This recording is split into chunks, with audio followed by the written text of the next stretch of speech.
atas nikmat iman, kesehatan, kelapangan, waktu hingga kita bisa berkumpul pada hari ini di kajian online Wali Santri Angkatan 12 SMK Darut Tauhid Boarding School.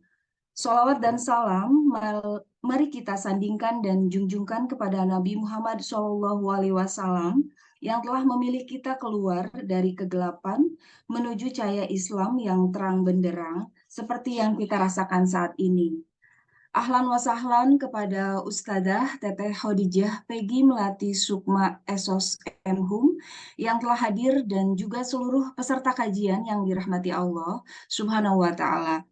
Sebelum memasuki acara inti, yaitu tausiah dari Ustadzah Teteh Hadiza, marilah bersama kita dengarkan tilawah surat Ad-Duha ayat 1-11 dari Bunda Linda dan sari tilawah oleh Bunda Nina. Kepadanya kami persilahkan. Assalamualaikum warahmatullahi wabarakatuh. Waalaikumsalam warahmatullahi wabarakatuh. A'udzu billahi minasy syaithanir rajim. Bismillahirrahmanirrahim.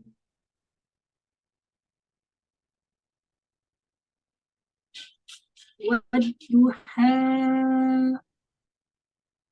wal-laili idza saja. Ma wadda'aka rabbuka wa ma qala. Walal akhiratu khairun laka minal ula. Wala sawfa yu'tika rabbuka fatarda. Alam yajidka yatiman fa'awa. Wa wajadaka dhallan fahada. Wa wajadaka 'ailan fa'aghna. Fa'ammal yatima fala taqhar. Wa ammas sa'ila fala tanhar. Wa amma bi ni'mati rabbika fahaddis. Shadaqallahul azim. Dengan nama Allah yang Maha Pengasih lagi Maha Penyayang.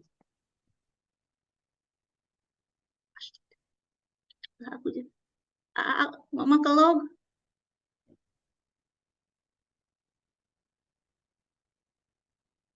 Ada Bunda, ada.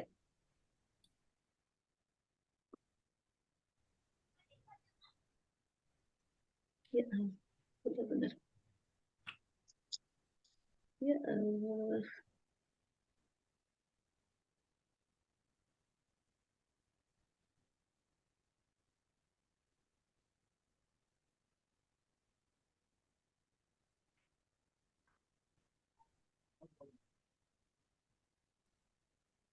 Silakan Bunda.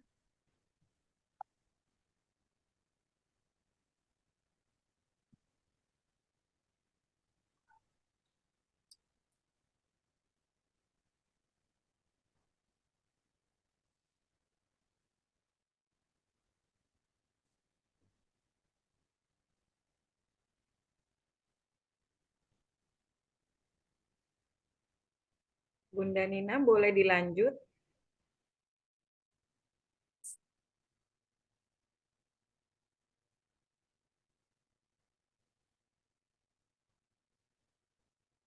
Recording in progress. Assalamualaikum. Apaan ada sedikit trouble? Maaf. Bismillahirrahmanirrahim. dengan menyebut nama Allah yang Maha Pengasih lagi Maha Penyayang.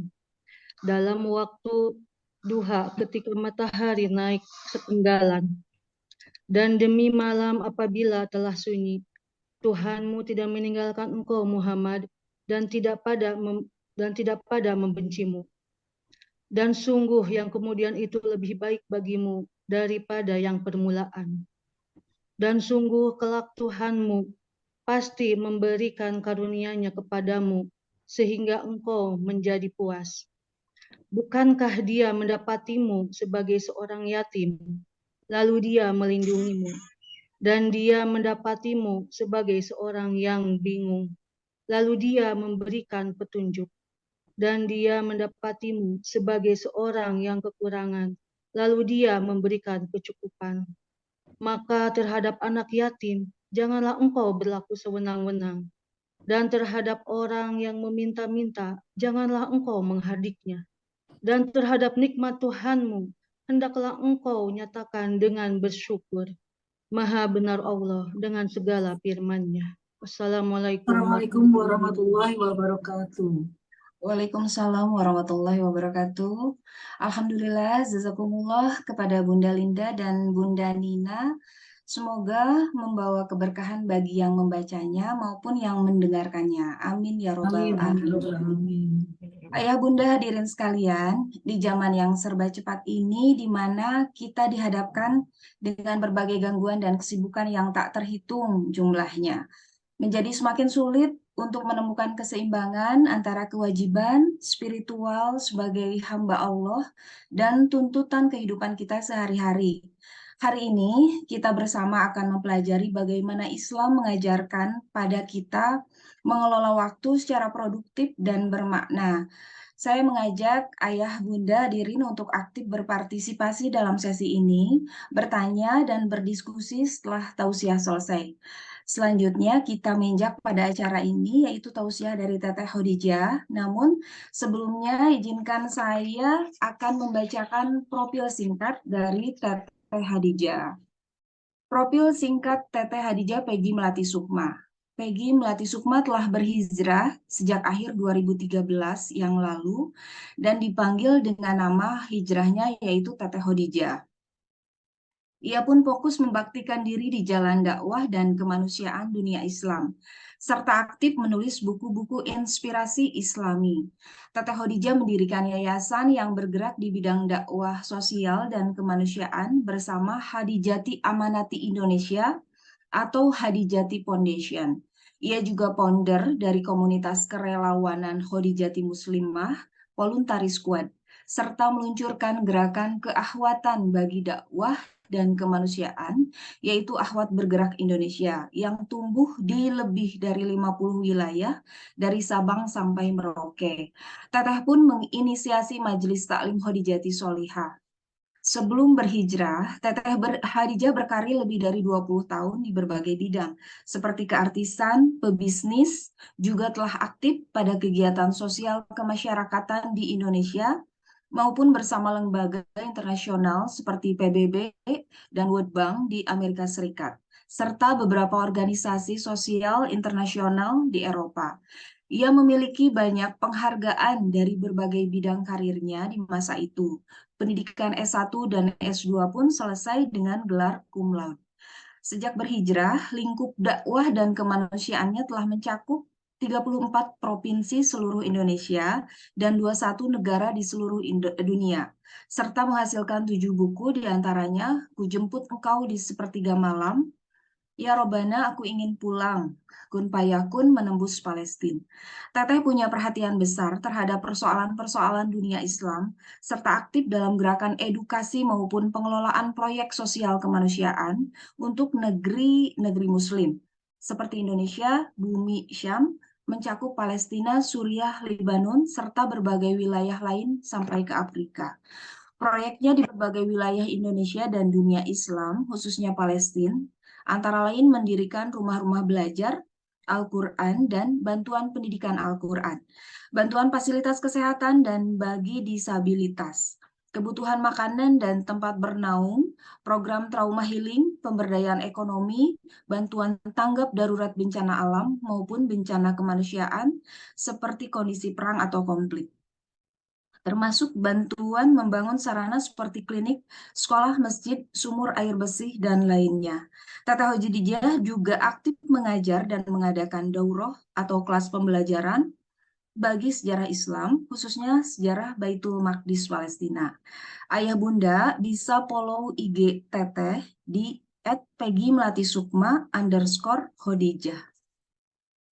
Selanjutnya kepada Ustadzah Teteh Khadijah Peggy Melati Sukma, saya persilahkan. Hatur nuhun. Hatur nuhun Bunda. Assalamualaikum warahmatullahi wabarakatuh. Waalaikumsalam warahmatullahi wabarakatuh. Waalaikumsalam warahmatullahi wabarakatuh. Sebelum mulai, punten mau ngecek dulu ini sebentar. Ini gimana ya mindahin ke tengahnya screen-nya. Mana nih, Ha? Gimana? Ini nggak bisa pindah ke sini ya, Ha?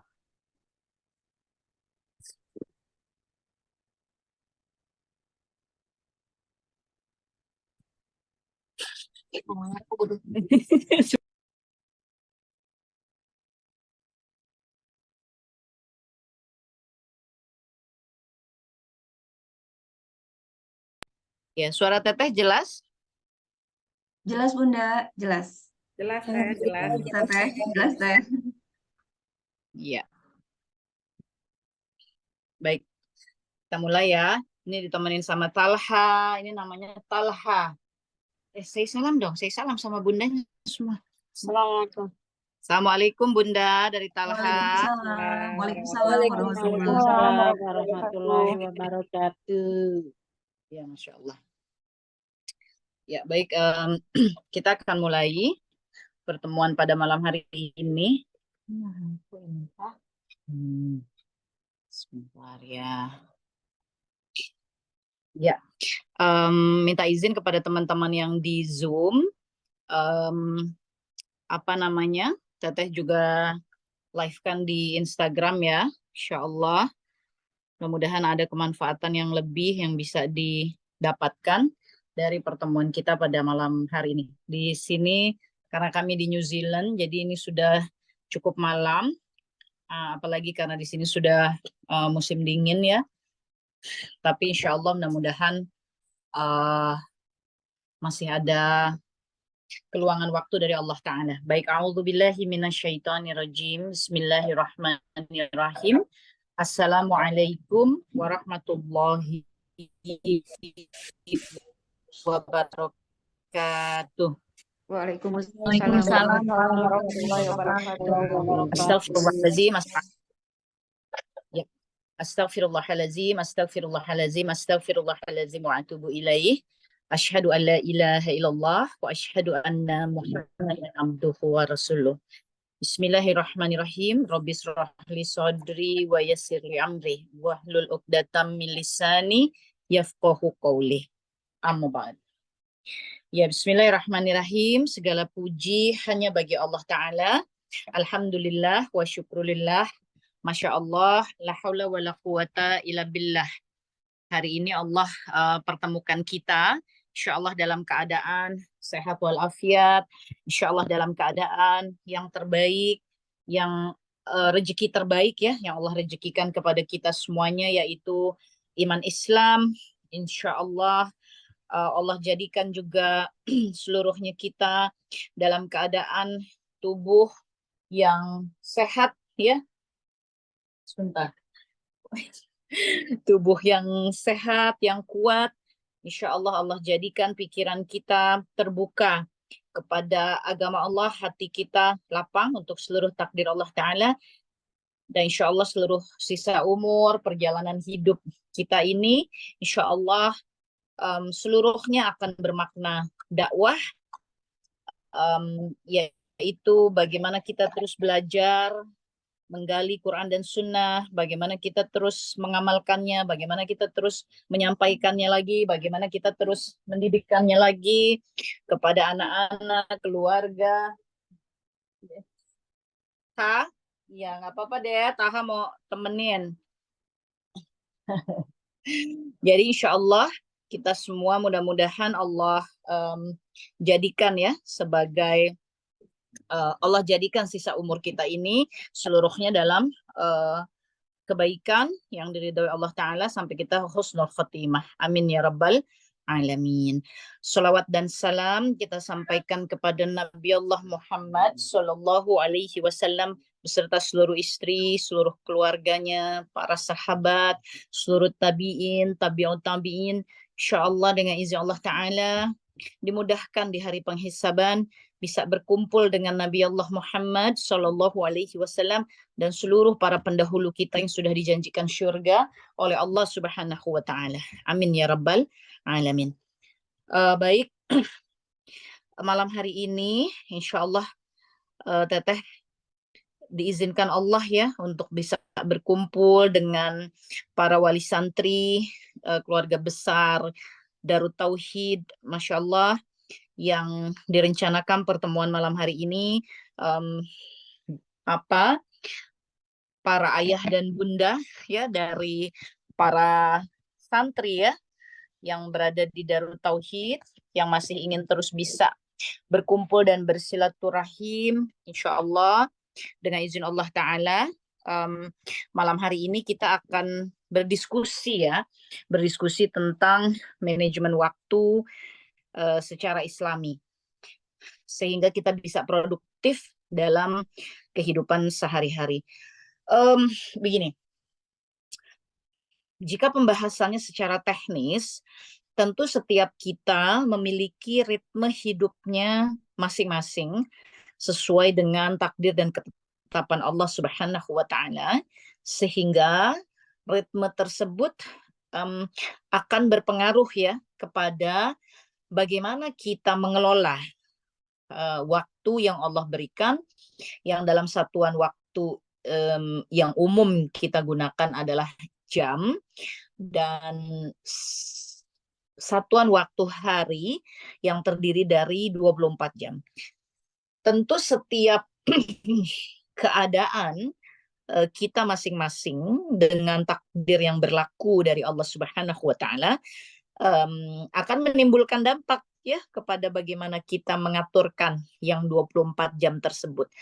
Sehingga pada pembuka dari pertemuan kita di sore hari waktu Jakarta dan malam hari waktu New Zealand ini, Teteh lebih ingin terlebih dahulu kita kembali mengkaji tentang hakikat dari waktu tersebut dan kemudian kemanfaatan ya dari waktu tersebut, dan kemudian melihat lagi bagaimana Nabi Shallallahu Alaihi Wasallam berlaku, bersikap, memberi tauladan, memberi tuntunan kepada kita umatnya di dalam menyikapi tentang keadaan waktu.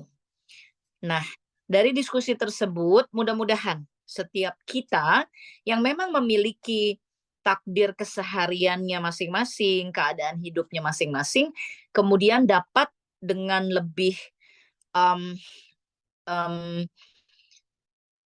Islami begitu ya, lebih sesuai lagi gitu ya dengan tuntunan Quran dan Sunnah pada saat mengelola yang 24 jam dari Allah Subhanahu wa Ta'ala. Baik, bismillahirrahmanirrahim. Pertama, ketika kita bicara tentang waktu, maka kita mesti mengingat bahwa Allah menyebut ya tentang waktu di dalam Al-Quran. Tadi pada tilawah juga telah disampaikan ya bagaimana Allah Subhanahu wa Ta'ala menyebut ya tentang waktu seperti dalam surah Al-Asr ya, dalam surah Duha ya, Ad-Duha ya, Allah menyebut tentang waktu. Teteh akan membuka surah Al-Asr karena surah Al-Asr ini sendiri nama suratnya saja sudah langsung waktu begitu ya, tentang waktu. Dan Allah Subhanahu wa Ta'ala bersumpah ya atas nama waktu tersebut ya. Bismillahirrahmanirrahim. Wal 'asr, demi waktu, demi masa ya. Allah Subhanahu wa taala mengatakan innal insana lafi khusr. Sesungguhnya manusia itu semuanya betul-betul berada di dalam kerugian. Dan Allah Subhanahu wa taala menyebut bahwa demi waktu yang sudah Allah tetapkan ya, karena waktu itu kan miliknya Allah. Bagaimana kita memahamkan diri kita ya bahwa waktu tersebut adalah miliknya Allah Ta'ala. Maka kita semua belajar dari satu keadaan yang bernama kematian ya, di mana kematian adalah pembelajaran utama tentang betapa terbatasnya waktu, betapa terbatasnya nafas ya, betapa terbatasnya keadaan kita ya di dunia ini. Kullu nafsin za'iqatul maut, bahwa setiap yang bernyawa itu pasti akan mengalami kematian. Subhanallah, yang sedang berbicara yaitu teteh, yang sedang menyimak yaitu ayah bunda semua ya, para akhwati fillah ya, para ukhti-ukhti salihah. Subhanallah, sangat terbatasnya waktu. Maka sungguh Allah mengatakan semuanya kita ini dalam kerugian. Illalladzina amanu wa amilus solihati wa tawassaw bil haqqi wa tawassaw bis sabr. Kecuali orang-orang yang beriman, orang-orang yang mengerjakan amal salih, orang-orang yang nasihat menasehati supaya mentaati kebenaran, orang-orang yang nasihat menasehati supaya menetapi kesabaran. Ya. Nah, inilah 4 poin ya ketika kita berbicara tentang waktu, di mana Allah memberi peringatan yang detail ya, yang detail kepada kita semuanya, yaitu menyebutkan bahwa dalam waktu yang kita miliki, kita dipastikan akan merugi jika tidak memiliki atau melaksanakan 4 poin ini. Maka ketika kita bicara tentang manajemen waktu secara Islami, agar bisa produktif sehari-hari, kan begitu ya diskusinya pada kesempatan kali ini, manajemen waktu ya secara Islami, terlebih dahulu harus mengingat apa yang disampaikan dalam surah Al-Asr ini, bahwa dalam manajemen waktu atau pengelolaan waktu pada kehidupan kita ini harus didasari oleh yang 4 agar kita tidak menjadi yang merugi. Apa yang 4 itu? Maka dalam seluruh satuan waktu yang kita miliki di dalam kehidupan ini, entah yang kita sebut sebagai umur, jam, hari, minggu, bulan, tahun, ya, seluruh keadaan satuan waktu ini, maka mesti kita pastikan begitu ya. Yang pertama, kita dalam keadaan beriman ya. Kepada siapa beriman ini? Kepada Allah Subhanahu wa taala. Sebab Allah Subhanahu wa taala telah menyebutkan ya tentang sebentar ya. Nah, ini Teteh mau menyampaikan tentang bagaimana Allah Subhanahu wa taala mengingatkan kepada kita ya bahwa Allah katakan dalam surah Al-Mulk ya, ini biasanya kan kita rutin insya Allah membaca surah Al-Mulk. Bismillahirrahmanirrahim. Allah Ta'ala menyampaikan, Alladzi khalaqal mauta wal hayata liyabluwakum ayyukum ahsanu amala. Allah itu yang menciptakan mati dan hidup. Dan Allah menciptakan mati dan hidup itu untuk menguji kamu, kata Allah, siapa di antara kamu yang lebih baik amalannya. Sungguh Allah Maha Perkasa, Allah Maha Pengampun. Ya. Jadi ketika kita bicara tentang kata iman, ya kita beriman kepada zat yang menciptakan mati dan hidup. Ya. Itulah Allah Subhanahu wa taala yang Maha Perkasa sekaligus Maha Pengampun. Ya. Jadi dalam mengelola waktu atau manajemen waktu secara Islami ini, fondasinya mesti yang 4. Iman kepada Allah Subhanahu wa taala sebagai zat yang menciptakan hidup dan mati, yang menciptakan hidup dan mati untuk menguji yang diciptakan, ya, yaitu kita manusia, menguji yang diciptakan, siapa yang paling baik amalannya, ya. Maka beriman, pastikan bahwa dalam seluruh satuan waktu yang ada di kehidupan ini, kita menjadi hamba Allah yang beriman. Dan yang kedua, mengerjakan amal saleh. Jangan sampai dalam waktu-waktu yang kita miliki, umur yang Allah titipkan, jam, hari, minggu, lalu kita bersengaja dalam hidup ini melakukan amalan-amalan yang bukan kebaikan, karena amal salih itu betul-betul kebaikan, ya, amal-amal atau perbuatan-perbuatan yang berdasar kepada kebaikan. Dan perbuatan-perbuatan yang berdasar kepada kebaikan ini bukan hanya sekedar kebaikan kata teteh atau kebaikan kata si A, si B, bukan sekedar itu, ya, tapi kebaikan yang dituntunkan di dalam Islam. Dan di dalam Islam pada surah Ali Imran ayat 31 Allah Subhanahu wa taala sudah menjelaskan, ya. Allah dengan tegas mengatakan, jika engkau mencintai aku, kata Allah, maka ikutlah kepada Muhammad. Sungguh aku akan mencintaimu dan aku memaafkan kesalahan-kesalahanmu. Maka artinya mengerjakan amal salih, mengerjakan amal kebaikan atau perbuatan-perbuatan baik, ya, di dalam Islam itu harus sesuai tuntunan Nabi Muhammad Shallallahu Alaihi Wasallam. Jadi bukan hanya sekedar kata teteh begini atau melihat oh orang itu begitu, karena manusia di muka bumi ini tentu hari ini saat ini, ya, kita ketahui, ya, tidak seluruhnya beriman Islam. Tapi apakah perbuatannya pasti buruk? Ya tidak juga, perbuatannya ada juga yang baik. Hanya saja Allah Subhanahu wa taala sudah mengatakan, demi waktu sesungguhnya semuanya merugi kecuali yang pertama, iman kepada Allah Subhanahu wa taala. 2, beramal saleh sesuai dengan tuntunan Allah dan Rasulnya Muhammad Shallallahu Alaihi Wasallam. Ya. Dan yang ketiga, dalam waktu yang kita miliki yang diizinkan oleh Allah Ta'ala ini, ya, harus nasihat menasehati supaya mentaati kebenaran, ya, mentaati kebenaran. Apa itu kebenaran, ya? Ya tentu saja kita pahami salah satu sifat Allah itu adalah al-haq, ya, yang maha benar. Maka kebenaran itu adalah segala yang datang dari Allah Subhanahu wa taala, itulah kebenaran.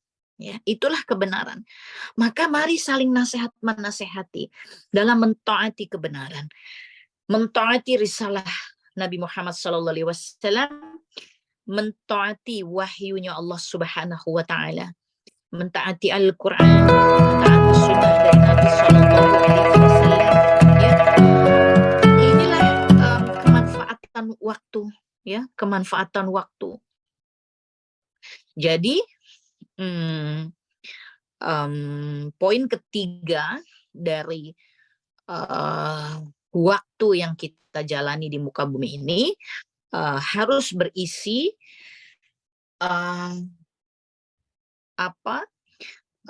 perilaku perbuatan yang nasihat menasehati untuk mentaati kebenaran. Ya, jangan sampai ada perbuatan di mana kita saling mengajak atau mempengaruhi untuk berbuat keburukan, ya.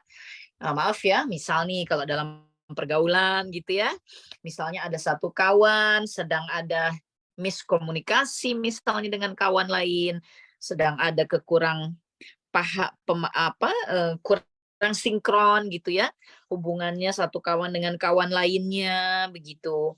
Lalu kemudian kita tahu dalam Islam diperintahkan sebagai saudara ya dalam surah Al-Hujurat ayat ke-10, 11, 12 kita diperintahkan untuk jangan berlama-lama dalam keadaan yang saling bermusuhan ya, ada salah faham, tidak boleh berlama-lama.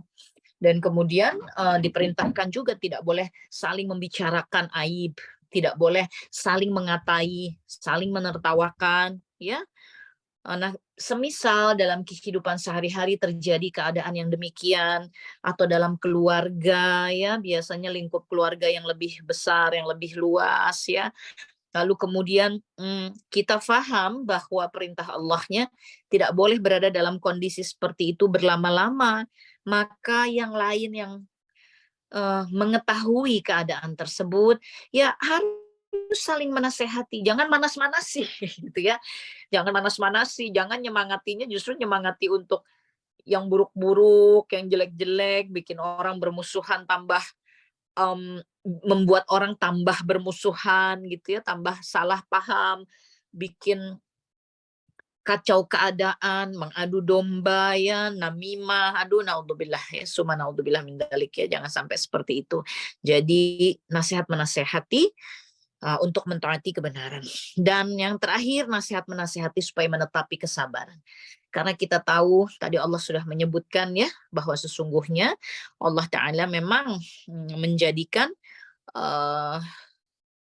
kehidupan, kematian, semuanya itu sebagai ujian bagi kita ya, untuk melihat siapa yang amalannya paling baik, ahsanu amala ya, siapa yang amalannya paling baik di hadapan Allah Subhanahu wa taala begitu ya. Jadi pasti hidup ini isinya naik dan turun, ada kelahiran, ada kematian ya, ada pernikahan, ada yang sedang menghadapi takdir perceraian, ada yang ditakdirkan rumah tangganya berjalan dengan baik, tapi mungkin ada urusan ekonomi yang kurang. Ada yang ekonominya baik, mungkin kesehatannya kurang. Ada yang ingin memiliki keturunan, belum juga diberi. Ada yang diberi keturunan, anak-anaknya menimbulkan masalah. Ya, astagfirullah. Tidak ada yang terlepas dari ujian. Walaupun juga tidak ada yang Allah tidak memberikan nikmat kepadanya. Bernafas nikmat, mata mengerjap nikmat, ya, mengeluarkan keringat nikmat, ya, bisa mengecap rasa manis, asin, ya, pedas, masya Allah ya, nikmat, begitu ya. Tangan ini bisa mengepal, nikmat. Coba kalau kaku terus. Ya, kemarin baru merasakan karena di sini minus ya, minus 3 derajat, 4 derajat, 5 derajat. Jadi kalau keluar dan banyak beraktivitas atau dalam kondisi terasa dingin, nggak menggunakan sarung tangan begitu ya, bisa tahu-tahu kaku tangan gitu ya. Dan itu ya ketika mengalaminya cukup menggentarkan hati ya, subhanallah. Semoga Allah berikan kita nikmat sehat terus ya sampai dengan ujung usia kita di muka bumi ini. Dan inilah kenapa kita harus saling menasehati dalam menetapi kesabaran. Karena hidup ini pasti naik dan turun, pasti ada yang datang, ada yang pergi, ada yang suka, ada yang tidak suka, ada kelancaran, lain waktu ada kemacetan ya. Jadi hadapi saja semuanya, senang mesti sabar, susah mesti sabar ya. Kenapa senang mesti sabar? Karena kalau senang tidak dihadapi dengan sabar, yaitu ketenangan ya, menahan diri. Kata sabar itu artinya menahan diri. Kalau suatu kesenangan tidak kita hadapi dengan sikap yang full control ya, yang menahan diri gitu, maka kesenangan itu akan jadi raja. Dia yang akan mengatur kita sehingga akhirnya tanpa kesenangan itu kita rasanya tidak lagi bisa mensyukuri hidup, astagfirullah ya. Selalu rasanya kurang, selalu rasanya tidak cukup gitu ya. Oleh karenanya, sebentar, kenapa sayang? Sini. Bentar ya. Apa nama apa? Lihat dulu. Oh ya, nggak apa-apa. Oke ya sayang. Ya, jadi apa namanya, menghadapi keadaan hidup ini seperti Allah Subhanahu wa taala juga sebutkan ya. Allah taala mengatakan dalam Al-Qur'an, ya ayyuhallazina amanu sta'inu bisabri wassalah innallaha ma'as sabirin. Allah itu bersama orang-orang yang sabar. Sabar dalam senangnya, sabar dalam susahnya. Ketika senang tidak berlebih-lebihan, ya. Ketika susah juga tidak berlebih-lebihan. Tapi terus saja memperjuangkan kestabilan imannya di hadapan Allah Subhanahu wa taala. Orang-orang yang demikian pada surah At-Taghabun ayat 11 Allah berjanji, Allah akan berikan hidayah kepadanya. Yaitu petunjuk ya, itu sudah janji Allah Subhanahu wa taala. Jadi ketika kita membuka diskusi kita tentang manajemen waktu secara Islami, apa? Oh iya, taruh dulu. Taruh. Iya udah. Ambil apa? No, it's again. Udah taruh di dompet. Nah, belum. Oh iya. Nanti aja. Iya sayang. Iya, jadi afwan ya, anaknya sambil bolak-balik terus. Alhamdulillah. Apa namanya? Jadi insya Allah Allah sudah berjanji bahwa Allah akan selalu membersamai orang-orang yang bersabar. Jadi ketika kita membuka diskusi tentang manajemen waktu secara Islami, terlebih dahulu kita kembali mengingatkan diri kita tentang fondasi yang paling penting dalam manajemen waktu secara Islami di dalam Islam, yaitu memenuhi yang 4 ini dalam seluruh satuan waktu yang kita punya. Wallahu alam sisa umur kita berapa lama. Mari kita terus memohon kepada Allah Ta'ala. Karena untuk memenuhi apa-apa yang diperintahkan Allah Ta'ala, dituntunkan Rasulullah Sallallahu Alaihi Wasallam, maka kita harus memohon kepada Allah. Ya, sebab seluruh takdir memang milik Allah dan Allah akan memberi. Ya, Allah Ta'ala sudah berjanji udni astajib lakum, ya, udni astajib lakum, siapa yang berdoa itu Allah akan kabulkan. Ya, pengkabulannya seperti apa? Ya tentu itu haknya Allah. Caranya bagaimana? Itu juga haknya Allah. Pokoknya kalau sudah berdoa, maka tawakal. Ya, lepaskan seluruh doa kita menuju kepada Allah.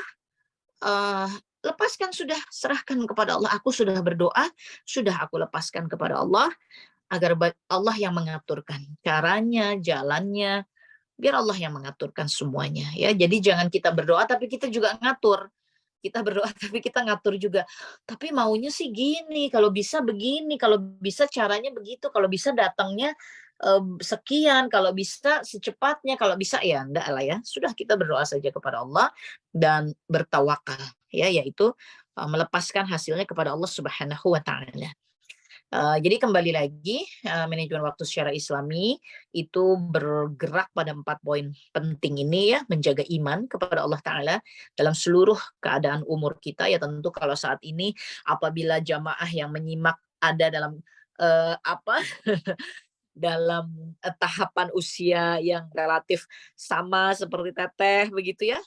Ya tentu kita sudah ada di periode akhir ya kehidupan ini, sebab pada hadis Tirmizi Nabi Shallallahu Alaihi Wasallam menyampaikan bahwa usia umatku tidak lebih dari usia umatku berkisar antara 60 sampai 70 saja ya.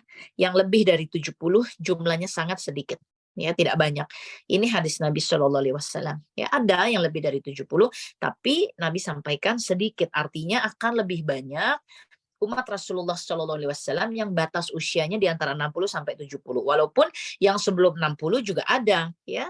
Tapi inilah tuntunan dari Nabi Shallallahu Alaihi Wasallam tentang kisar usia dari umat Nabi Muhammad Shallallahu Alaihi Wasallam. Maka ketika kita berada dalam kapasitas usia yang sudah menjelang kepala 5, dari situ akan memulai perjalanannya menuju kepala 6. Artinya menuju akhir. Kalau sudah di kepala 6, dalam perjalanan menuju kepala 7, ya akhirnya berarti kita juga ada dalam periode akhir ya dalam kehidupan dunia ini. Maka betul-betul kita mohon kepada Allah Ta'ala dan perjuangkan bahwa dalam pengelolaan waktu di sisa umur ini kita akan bertahan dan berjuang sekuat daya upaya menjaga iman Islam sampai ujungnya. La ilaha illallah Muhammad Rasulullah. Ya, asyhadu an la ilaha illallah wa asyhadu anna Muhammadan abduhu wa rasulullah. Nah, alhamdulillah itu kita jaga ya. Lalu mengerjakan amal saleh. Jadi mulai saat ini jangan lagi menghitung-hitung ya tentang amal kebaikan. Kalau kita bisa kita lakukan, ya kita kerjakan. Nabi SAW mencontohkan maupun memindahkan rintangan dari tengah jalan ya. Kita jalan kemana, ada batu kah, ada apa benda-benda kecil yang kita tahu itu bisa berpotensi menimbulkan bahaya, walaupun misalnya orang cuma ketusuk kaki atau apa, pindahkan, ayo lakukan amal kebaikan ya. Mendoakan saudara-saudara kita yang membutuhkan, ya kita lakukan amal kebaikan yang kita bisa, dan kita harus membisahkan diri kita karena memang waktu yang kita miliki tidak akan disebut sebagai waktu yang menguntungkan apabila kita tidak melakukan amal-amal salih ini ya. Lalu nasihat menasehati supaya mentaati kebenaran dan nasihat menasehati supaya menetapi kesabaran ya. Jadi inilah yang menjadi pilar ya dari manajemen waktu secara Islami dalam Islam. Dan kemudian kita akan beranjak kepada mengingatkan lagi diri kita betapa waktu itu sangat berharga di dalam Islam ya. Imam Ibnu Qayyim rahimahullah dalam salah satu kitabnya menyebutkan bahwa waktu itu laksana pedang ya. Jika engkau tidak menggunakannya dengan baik, maka tunggu sebentar. Bentar sayangnya nak ya. Bentar ya sayangnya, Soleh nih lagi baca ininya sebentar ya nak ya. Lagi baca Qur'annya juga. Ya, jadi waktu itu laksana pedang. Kalau engkau tidak menggunakannya, maka pedang itu bisa menebasmu ya. Dan dirimu jika tidak tersibukkan dalam kebaikan pada waktu, maka pasti waktumu akan terisi hal yang sia-sia. Ini menunjukkan bahwa kita mesti betul-betul mengelola waktu kita sehari-hari dengan terus menanamkan niat, merencanakan, dan melaksanakan segala sesuatu yang memang positif, bermanfaat, dan sesuai dengan syariat. Positif, bermanfaat, sesuai dengan syariat. Ya, begitu ya. Dalam keseharian kita mengelola waktu. Nabi SAW dalam hadis yang sifatnya muttafaq alaih mengingatkan kita ya bahwa ada dua kenikmatan yang banyak dilupakan oleh manusia, yaitu nikmat sehat dan waktu luang ya. Itu banyak dilupakan oleh manusia. Seolah-olah waktu yang di antara makna hadis ini adalah kalau kita sehat, kita merasa apa ya, kalau kata apa ya, take it for granted gitu. Jadi seolah-olah ya seolah-olah sehat itu ya memang sudah melekat pada diri kita sehingga kita lupa berdoa, lupa menjaganya, lupa menggunakannya untuk kemanfaatan dan kebaikan ya. Begitu pula dengan waktu, seakan-akan waktu ini tidak akan habis, astagfirullah. Seakan-akan kita tidak akan pernah usai dari muka bumi ini, padahal kapan saja kita bisa selesai ya dari dunia ini, astagfirullah. Kematian itu sangat dekat dan tidak bisa dicegah, dan kita semua yang sedang ada di majelis ini akan merasakan yang namanya sakaratul maut, akan merasakan roh ini tercabut dari jasad, akan merasakan perjalanan roh ke alam barzah, akan menyaksikan betapa jasad ini akan terkubur lagi, kembali ke tanah, ya, akan harus menghadapi pertanyaan-pertanyaan alam barzah, ya, akan harus menanti di alam barzah sampai kiamat, Semua kita akan mengalaminya. Kita mengalami kiamat dan seterusnya dan seterusnya. Sampai hari penghisaban, ya, sampai melintas sirat, sampai penentuan, penetapan apakah kita bisa memasuki surganya Allah Ta'ala. Ya, subhanallah, masih begitu panjang. Jadi satuan waktu yang sedang kita bicarakan, yaitu satuan waktu ketika kita berada di dunia, itu belum selesai, karena masih ada satuan waktu selanjutnya. Wallahu a'lam. Hanya Allah yang maha mengetahui ya satuan waktu selanjutnya di alam barzah, di hari kiamat, di hari akhirat ya. Tapi kita masih akan menjalani semuanya.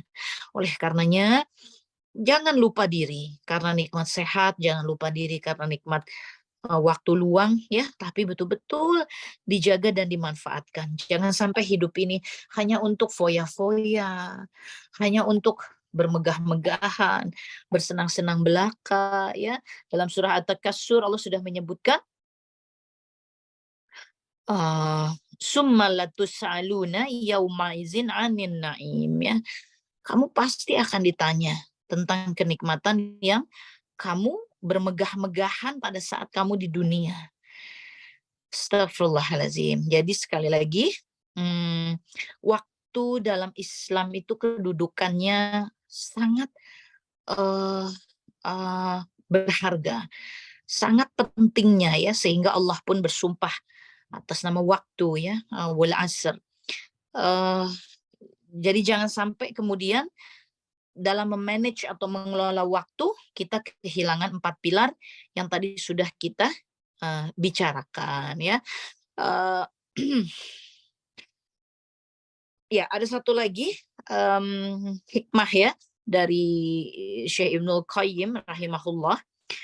Beliau mengatakan jika waktu hanya dihabiskan untuk hal-hal yang melalaikan atau sekedar menghambur-hamburkan syahwat ya, atau dipakai untuk menghambur-hamburkan hawa nafsu, dipakai untuk berangan-angan yang batil, hanya dihabiskan untuk banyak tidur-tiduran, atau dihabiskan untuk melaksanakan kebatilan, maka sungguh lebih baik kematian daripada kehidupan ya. Kematian itu lebih layak bagi manusia yang hidupnya hanya seperti itu ya. Nah, jadi perlu kita pahami betapa berharganya waktu di dalam Islam. Assalamualaikum. Assalamualaikum, Syekh. Insyaallah ada suami masuk, jadi negur suami dulu. Nah, jadi demikian ya. Coba sebentar.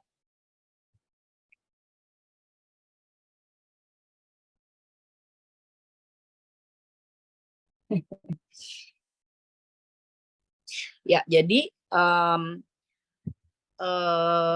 kembali lagi ya bahwa betapa kita memahami ya dalam Islam itu waktu adalah sesuatu yang sangat berharga ya. Oleh karenanya kembali lagi ya seperti yang Teteh sampaikan di depan tadi, karena setelah ini kita akan sesi tanya jawab, bahwa sesungguhnya setiap kita menjalani takdir kita masing-masing. Jadi kalau pengaturan waktu secara teknis ya tentu saja setiap kita akan harus memiliki tata laksananya masing-masing sesuai sebagaimana takdir kita, takdir yang kita jalani masing-masing. Tapi kita harus berpegang kepada prinsip dasarnya ya, prinsip dasar dari betapa berharganya waktu di dalam Islam, dan juga surah Al-Asr ya, 4 poin utama yang memang harus kita pegang teguh di dalam pengelolaan waktu. Nah, bagaimana sih Nabi Shallallahu Alaihi Wasallam mengajari kita ya di dalam mengatur waktu gitu ya? Sesungguhnya harus seperti apa di dalam pengaturan waktu di kehidupan kita. Nah, begini. Waktu yang 24 jam itu ada pilarnya lagi ya di sana. Apa pilarnya waktu yang 24 jam ini? Ya, tentu kita semua insya Allah menjawab yang sama ya, bahwa pilar daripada waktu yang 24 jam ini adalah sholat fardu. Ya, hidup kita ini dari satu sholat ke sholat yang lainnya. Ya, itu adalah sholat, itu adalah pilar-pilar waktu ya di dalam 24 jam sholat hidup kita dari waktu ke waktu. Maka jadikanlah sholat fardu kita ini sebagai pola disiplin dalam kehidupan kita ya. Bagaimana menjadikan pengaturan segala sesuatu lainnya di dalam kehidupan kita itu dengan pilar sholat yang kita jalankan.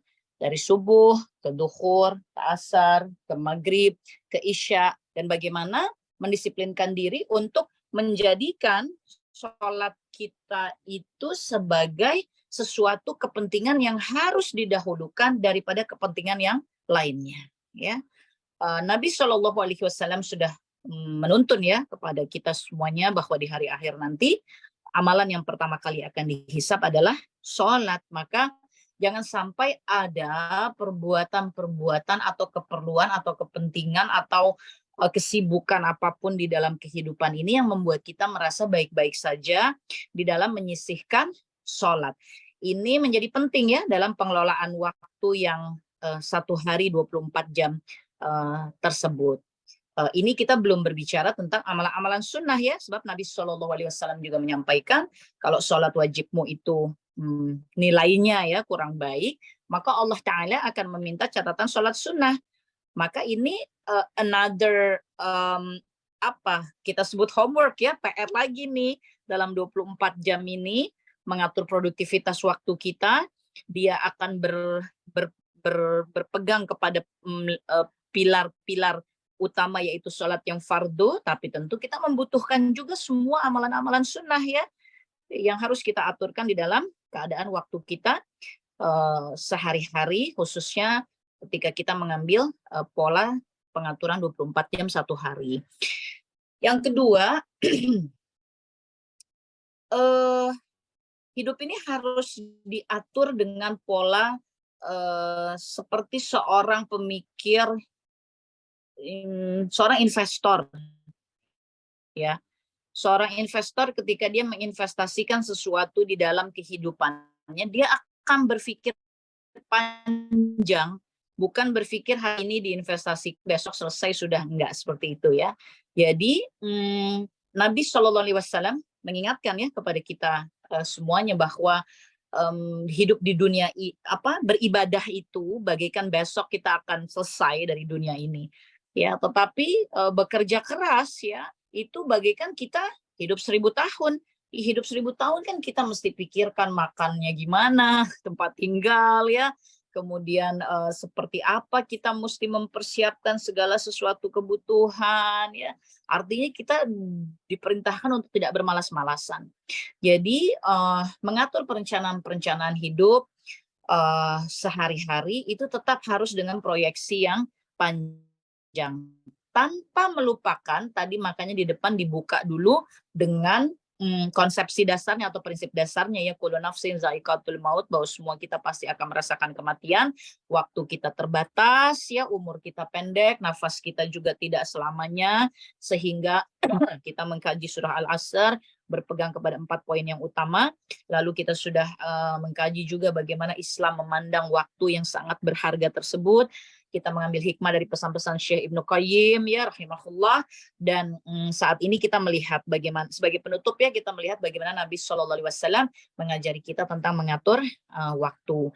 Jadi yang pertama tadi ya, dalam satu hari itu pilarnya ada pada sholat yang fardu, itu menjadi suatu pelatihan luar biasa atas kedisiplinan, baik kedisiplinan dalam mematuhi waktu sholat itu sebagai panggilan ya dari Allah Subhanahu wa Ta'ala, maupun secara teknis tentang bagaimana mengatur keadaan hidup, pola hidup, keinginan hati, pikiran, sehingga ketika waktu sholat tiba kita mendayagunakan ya upaya kita untuk bisa mendahulukan waktu sholat tersebut. Yang kedua, apapun yang kita rencanakan dalam keseharian itu harus disertai dengan pemikiran yang jangka panjang, sehingga spiritnya untuk kerja keras itu tetap terjaga, terbina, tidak menjadi seorang hamba Allah yang terlena atau bermalas-malasan. Yang ketiga, fa'idza farahta fansab wa ila rabbika farghab. Jadi muslim itu harus terus bergerak ya, jangan macet jangan berdiam. Selesai dari satu urusan, kerjakan urusan lainnya dengan berharap hanya kepada Allah Subhanahu wa taala. Dengan berharap hanya kepada Allah Subhanahu wa taala ini sebetulnya lokomotifnya ya. Dia yang menuntun gitu, dia yang menarik bahwa semua urusan seorang muslim dari waktu ke waktu yang diperintahkan untuk jangan macet, itu ya tentu untuk melaksanakan kebaikan-kebaikan yang tidak keluar dari syariat, karena kan berharapnya hanya kepada Allah Ta'ala ya. Jadi dalam pengaturan waktu sehari-hari itu perlu kita semangati juga diri kita untuk ya tadi tidak melalaikan waktu yang ada ya, mengisinya dengan segala sesuatu yang bermanfaat. Jadi kalau tentu bagi seorang laki-laki ketika ia sudah menjadi suami, ketika ia sudah menjadi seorang ayah, maka dia harus memikirkan bagaimana mengelola waktunya dalam hal kewajibannya mencari nafkah tanpa dia mengenyampingkan bahwa harus ada pengaturan waktu bersama istri, harus ada pengaturan waktu bersama anak-anak. Porsi ini harus betul-betul difikirkan, dan karena kita punya pilar waktu-waktu sholat tersebut, maka pilar-pilar itu bisa kita gunakan untuk secara teknisnya mengkaji bagaimana mengatur waktu dari subuh sampai duhur, duhur sampai asar, asar sampai maghrib, maghrib sampai isya. Nah, di sini pada poin ini kita akan menjadi lebih paham mengapa Nabi Shallallahu Alaihi Wasallam mencontohkan, memberi tauladan, bahkan berpesan ya bahwa pintu-pintu rezeki itu yang terbanyak adanya pada perdagangan. Ya. Beliau mencontohkan, mentauladankan kepada umatnya untuk berdagang. Kalau bahasa kita zaman sekarang ya usaha gitu ya, harus usaha, harus dagang. Dan pada perilaku usaha yang demikian, tentu pengaturan waktu itu kalau bahasa kita zaman sekarang bisa disebut lebih fleksibel begitu ya. Bukan mengurangi beban kerjanya, mengurangi kesibukannya, tentu tidak ya. Orang yang berdagang dengan keseriusannya mengelola usahanya, perdagangannya ya tentu it needs time, it needs energy, pasti sama. Tapi pola yang demikian ini akan membuat seorang muslim dia lebih memiliki ya keleluasaan di dalam mengaturkan waktunya sehari-hari, sehingga spirit seorang muslim untuk menjadi muslimpreneur ya, menjadi para muslim yang berdagang, para muslim yang punya usaha, itu pun ya harus kita tumbuh kembangkan ya, termasuk dalam pola-pola mempersiapkan generasi selanjutnya ya, anak-anak, cucu-cucu gitu ya. Nah jadi itu pada seorang laki-laki, pada seorang perempuan ketika ia menjadi istri, ketika ia menjadi ibu, tentu dalam pengaturan waktu di kehidupannya sehari-hari, keutamaannya adalah dalam posisi menjadi istri dan menjadi seorang ibu ya. Tentu semua yang bergabung di sini insya Allah mayoritas tentu seorang istri, dan juga diantaranya ada yang sudah menjadi seorang ibu ya, tentu merasakan bagaimana energi, waktu, pikiran dibutuhkan ya oleh suami, oleh anak-anak, bahkan mengurus rumah ya, mengurus rumah tangga. Nah ini pun mesti dimasukkan dalam skala prioritas, karena dalam Islam itu juga ada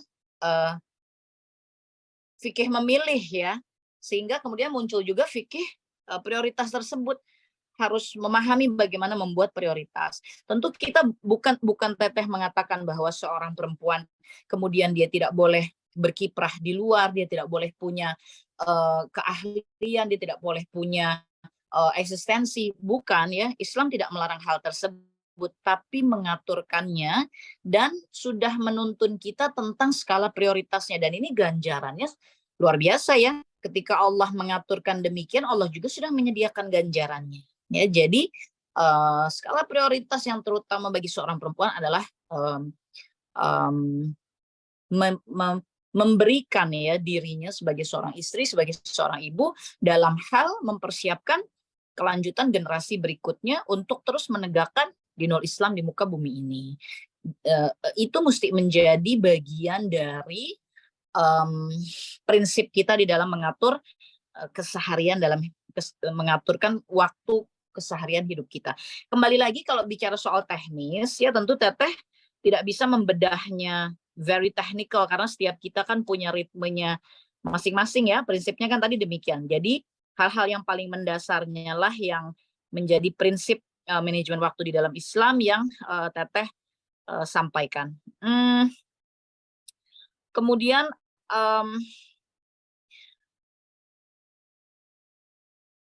gini, kadang dalam keseharian tuh suka ada kalimat gini ya, aduh andaikan waktu itu lebih dari 24 jam gitu. Nah, biasakan bersyukur dalam waktu yang sudah Allah berikan kepada kita. Dan biasakan juga disiplin, cepat, tapi bukan tergesa-gesa gitu ya. Sebab ini juga tidak disukai ya oleh Nabi SAW. Tergesa-gesa itu dekat sekali dengan pengaruhnya setan.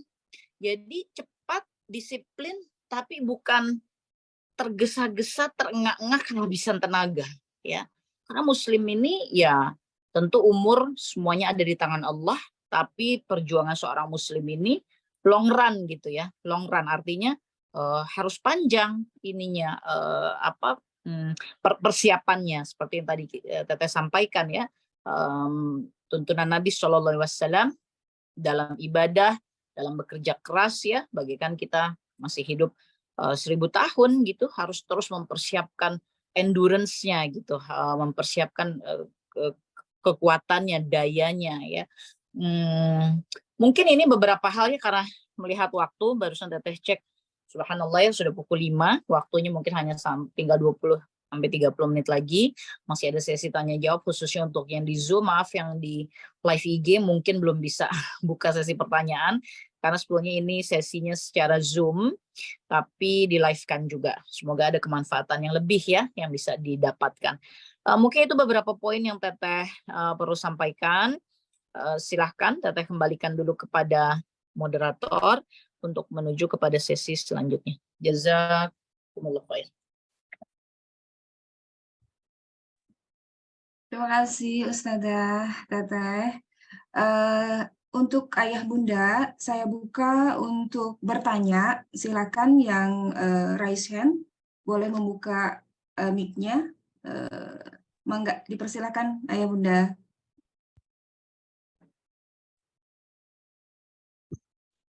Dipersilakan kepada Umi Penny. Ya. Umi Penny silakan. Assalamualaikum Teteh Khadijah. Assalamualaikum juga Bunda Indi, Teh Irna, dan semua wali santri.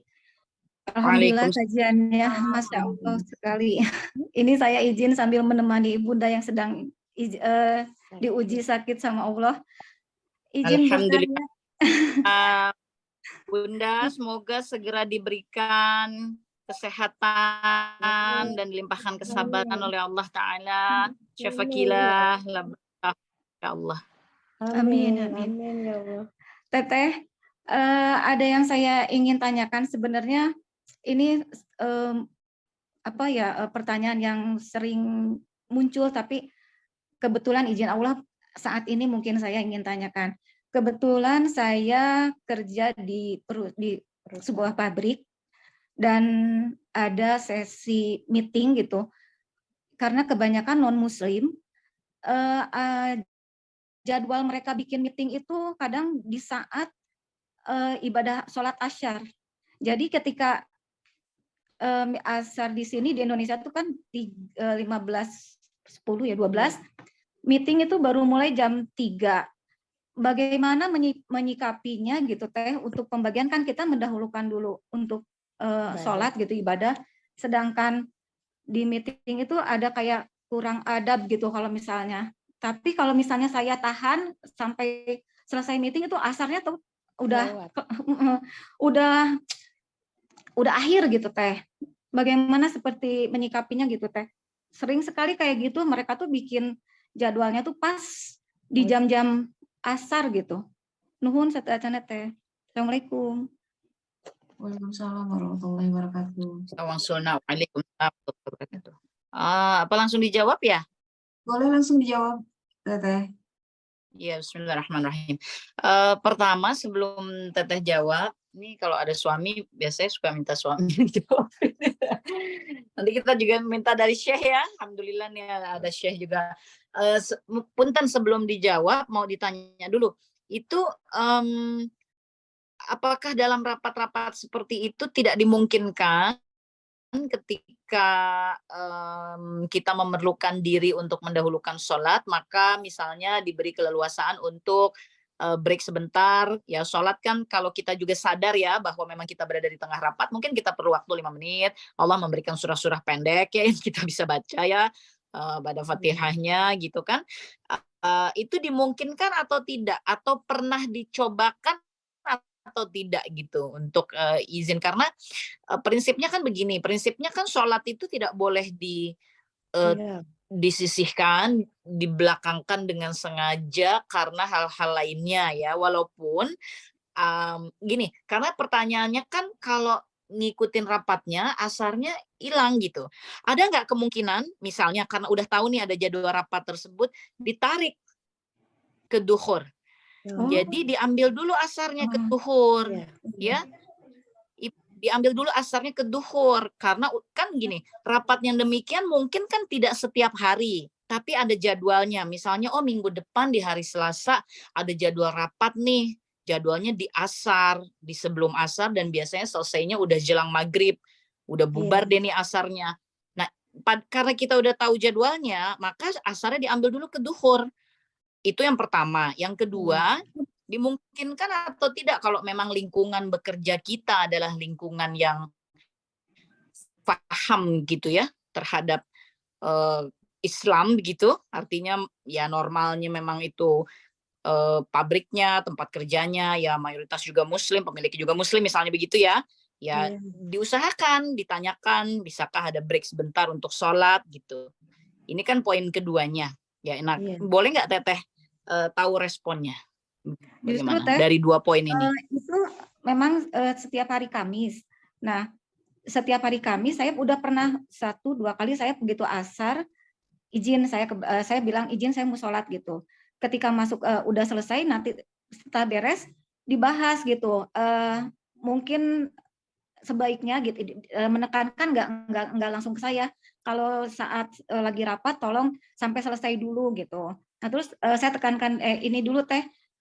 Saya baru ditinggal meninggal suami, jadi saya kerja, jadi untuk biaya ya untuk anak saya.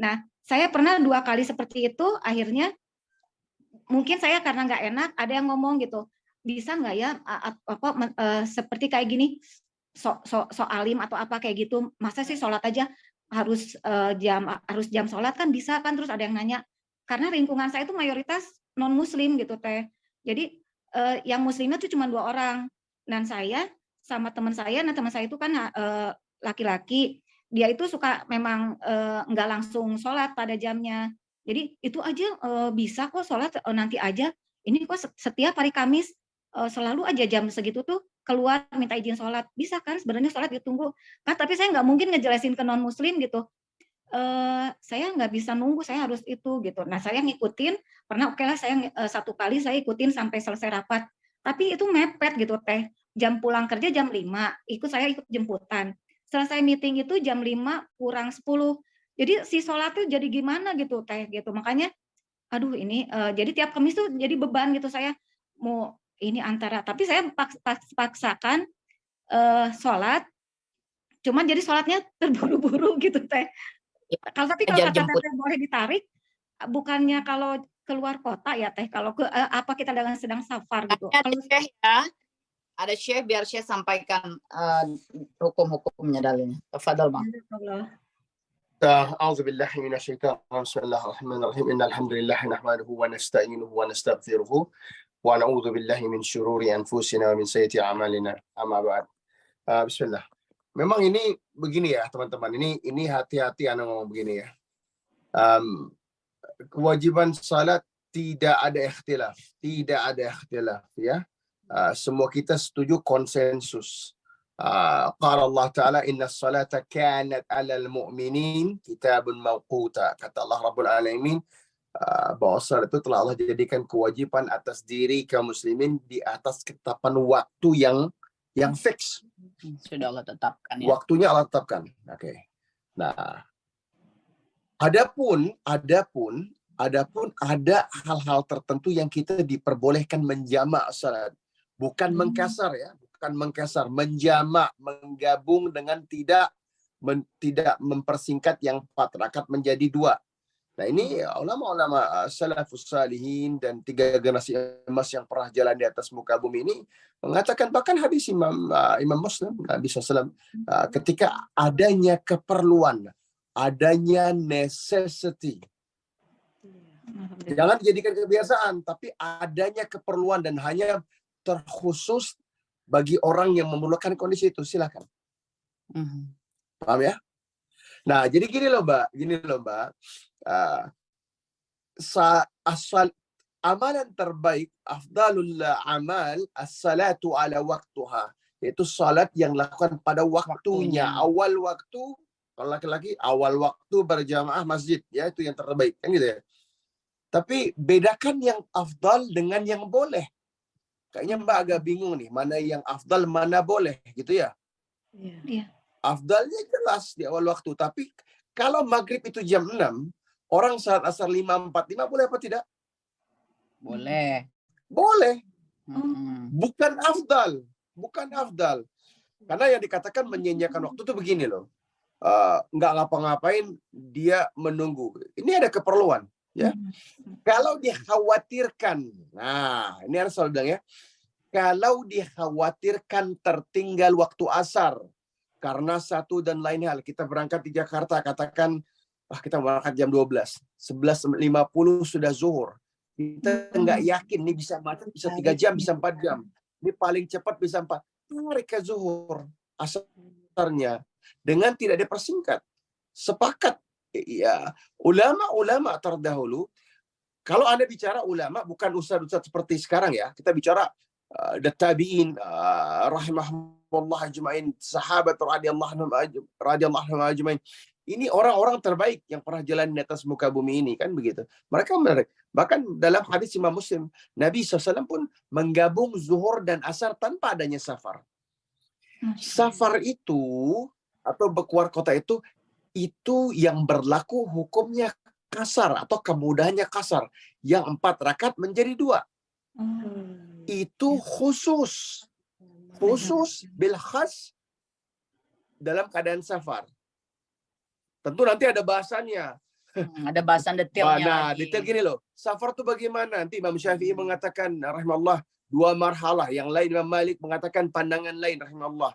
Imam Abu Hanifah rahimahullah punya pandangan lain. Imam Muhammad bin Hanbal rahimahullah punya pandangan. Fikih ini luas. Tetapi kalau menggabung zuhur dengan asar, asar dengan zuhur, ini ada keleluasaan. Sepanjang ada kebutuhan dan diperlukan kebutuhan itu untuk ditunaikan. Paham ya, Mbak? Alhamdulillah. Jazakumullah. Alhamdulillah. Nuhun Ya, Teteh. kira-kira demikian nuhun, ya. Jadi tadi afdal dengan boleh ya. Afdal tentu kita menjaga dengan disiplin waktu sholat kita, sholat di tepat waktu, atau bagi laki-laki tadi di awal waktu ya, berjamaah ke masjid, itu semuanya afdal. Tapi ada yang dibolehkan ya, kayak kondisi seperti ini kalau memang tidak tertangani dengan segala ikhtiar yang dilakukan, maka ya jamak ya, ditarik ya. Ini nambahin Umi. Terlebih kayak kita sekarang musim dingin di New Zealand ya. Jadi bahasa kita gini, baru mau subuh tuh hampir jam 7 pagi. 12.45 itu zuhur. 2 jam lebih dikit udah asar. 2 jam lebih dikit lagi udah maghrib. Sejam 20 menit lagi udah isya. Kebayang ya, Mbak? Nah, ditanya sama mahasiswa dan mahasiswi, Syekh, gimana nih? Anak ada ujiannya jam 2, dan ujian kalau di Selandia Baru itu sampai 3 jam. Berarti kalau masuknya jam 2, berarti jam 2 kurang 10, kurang 25, kurang 15 udah di ruang ujian. Baru keluar jam 5. Sedangkan jam 5 itu kita jalan ke mobil aja jam 5.15. Jam 5:05, 5:10. Sedangkan maghrib itu udah jam 5:05, 5:10. Tentu kita akan katakan, apa anak kita nggak ujian? Atau yang para ibunda-ibunda, umahat dan para akhwat gimana? Ya kita katakan tarik asarnya kepada waktu zuhur. Karena ada keperluan, ada ujian, Atau bahasa kita nanti ada seorang ibu-ibu yang mengantar anaknya dengan, wah ini kita nggak tahu di mana harus bersolat. Laki-laki kami jauh lebih gampang. Kami akan meminggirkan kendaraan aja bisa gampang di mana. Wanita, kita nggak ingin. Bukan masalah wudhunya, karena ada tayamum, Allah mudah. Agama ini agama mudah. Kalau Nabi SAW, ad-dinu yusran, agama ini agama yang Allah mudahkan. Tetapi masalahnya, apakah ridha kami para suami, para ayahanda melihat istri-istri kita, anak-anak perempuan kita, ibu dan untuk kelihatan bentuk badannya ketika dia ruku ataupun sujud sembarangan Di pinggir jalan gitu ya. tentu tidak ada yang ridha. Dan agama ini adalah agama yang luas, maka kita katakan ketika ada waktu yang benar Ada peluang ada untuk bisa peluangnya, jamak. kita katakan kepada istri kita yang love, cinta, ya jangan nanti aja pada saat waktu zuhur gabunglah sayang. Nanti ya paham ya. Alhamdulillah. Demikian mungkin dikunjungi suami langsung lagi live, jadi langsung dibajak. Syukran. Tafadhol kalau ada. Umi, cepat sehat ya, semangat ya, Masya Allah. Kami mohonkan doanya ya Umi. Masya Allah. Sejatinya kami membutuhkan doanya. Amin. Doakan kami Umi. Makasih saya sama Iya, saling mendoakan ya Umi. Insya Allah. Ya, sama Kami ya. yang terima kasih Umi. Kami yang terima kasih Umi. Masya Allah. Silahkan kalau masih ada waktu, mungkin Ya. 10 menit lagi ya, masih ada kesempatan. Ya. Mangga Bunda Ucu, Bunda Jubaidah diaktifkan ini ya speakernya. Terima kasih atas waktu yang diberikan. Bismillahirrahmanirrahim. Izin bertanya. Begini Teteh, kami sebagai orang tua banyak menyadari betapa banyaknya kekurangan kita terkait dengan manajemen waktu, terutama merasa ada fase yang terlewat dalam pola didik asuh anak, tahu-tahu sudah besar, dan setelah ikut beberapa parenting atau ilmu yang sampai kepada kita, subhanallah, astagfirullahaladzim, kami orang tua belum bisa sepenuhnya membekali mereka atau mengarahkan atau mendidik ke hal-hal yang seharusnya orang tua bersikap. Begitupun di awal berumah tangga karena masih belajar. Begitu banyak sikap kita kepada suami, dan setelah periode berikutnya kita menyadari, wah ternyata beliau itu sangat yang bermasalah itu kita misalnya, karena keterbatasan ilmu. Ada rasa menyesal, ada rasa sedih. Selain meminta maaf, saya mau mohon kepada Teteh dan Syekh, apa solusi terbaik dari fase yang terlewat itu, sehingga Allah memaafkan kami sebagai orang tua dari segala keterbatasan dan kekurangan yang kami miliki. Jangan sampai nanti dihisab, nanti itu berat bagi kami orang tua. Insya Allah masih ada kesempatan kepada kami, para orang tua yang merasa fase itu terlewatkan atau tersia-sia karena kebodohan dan keterbatasan ilmu kami. Itu saja, terima kasih. Pada saat ini kami dipertemukan dengan Syekh dan Teteh. Mohon nasihatnya. Terima kasih. Assalamualaikum warahmatullahi wabarakatuh. Waalaikumsalam warahmatullahi wabarakatuh. Insyaallah, mudah-mudahan air mata yang keluar dari ketulusan hati Bunda sebagai istri, sebagai ibu yang memiliki penyesalan yang mendalam dan mengharapkan ampunan dari Allah, insyaallah air matanya menjadi saksi, insyaallah mendatangkan ampunan dari Allah Subhanahu wa taala ya. Air matanya sebagai zikir ya kepada Allah taala, penyesalan. Insyaallah Allah Maha mengampuni. Surah Az-Zumar ya, ayat 53, Allah Subhanahu wa taala sudah menyampaikan la taqnatu min rahmatillah. Jangan putus asa kepada rahmatnya Allah taala. Lengkapnya, Bang. Ini ayat luar biasa, Bun, tapi Anda pengen nanya dikit. Ketika ini bicara wali murid wanita, ibunda. Enggak, ayah bunda. Ayah bunda. Ayah bunda. Nah, kalau ayah bunda ini ada dua nih, Bun. Satu, menyesalnya seorang istri karena tidak taat sama suaminya. Ini beda cerita ya. Pantas dan sungguh demi Allah sangat pantas seorang istri menyesal tidak taat sama suami. Karena sejatinya buat para ibunda, suami-suami ibunda itulah penentu apakah surga atau jahannam. Na'udzubillah. Wallahal-azim, tidak ada nasihat terbaik yang bisa kami berikan kepada para ibunda kecuali mentaati suami-suami ibunda sepanjang ketaatan itu berada dalam koridor menaati Allah dan Nabi-Nya sallallahu alaihi wasallam. Tidak ada nasihat lebih baik dari itu, Bunda. Adapun perihal kita mendidik anak, kurang lebih kita pulangkan kepada Allah. Allah kan katakan fattaqullah mastata'tum. Maka bertakwalah, ibadahi Allah lah sekuat kemampuan. Allah cuma minta yang terbaik yang kita miliki. Cuma kabar baiknya buat para ibunda, ibunda tidak akan dihisap hal ini karena yang bertanggung jawab adalah para ayah. Kami para ayah. Maka lagi-lagi kami tekankan, kalau kami yang bertanggung jawab kepada Allah kelak di hari akhir tentang seluruh pola pengasuhan kebaikan sebagai kepala sekolah, maka kami sangat membutuhkan ketaatan istri-istri kami demi Allah. Bukankah kami telah diberikan Allah tanggung jawab luar biasa kepada Allah? Tapi tadi kata Umi Khadijah mengatakan apa? Bahwa Allah sejatinya sangat memahami dan mengampuni kita semua, insya Allah. Aku yakin, kita imani itu akidah kita. Ya, karena yang Bunda tanyakan adalah setelah waktu-waktu masa kini lah kita sebut ya, banyak mengikuti kajian, ikut pelatihan parenting Islami, belajar tentang rumah tangga Islami, kemudian menemukan hal-hal yang kemudian dipahami hari ini, datanglah perenungan, oh waktu itu begini kepada suami, oh begini kepada anak, lalu penyesalan itu tiba, lalu sekarang yang ditanyakan bagaimana supaya kami dapat ampunan dari Allah, maka mintalah ampun kepada Allah, Bunda. Demi Allah, yang bahwa ketika ada seorang muslimah, bunda-bunda yang sungguh beriman pada Allah, menyesali itu adalah tanda ketakwaan. Betul. Itu adalah tanda keimanan nih Bunda. Karena orang yang tidak beriman tidak punya rasa penyesalan.